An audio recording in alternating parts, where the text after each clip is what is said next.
Dalam 1 minggu terakhir ini sudah terjadi tren perbaikan situasi COVID-19.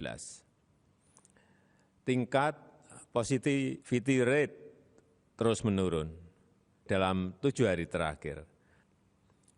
Tingkat keterisian rumah sakit untuk kasus COVID semakin membaik. Rata-rata bor nasional sudah berada di sekitar 27%.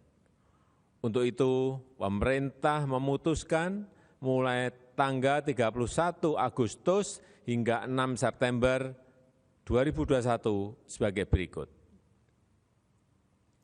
Untuk wilayah Jawa Bali terdapat penambahan wilayah aglomerasi yang masuk ke level 3, yakni Malang Raya dan Solo Raya, sehingga wilayah yang masuk ke dalam level 3 pada penerapan minggu ini adalah aglomerasi Jabodetabek, Bandung Raya, dan Surabaya Raya, Malang Raya, dan Solo Raya.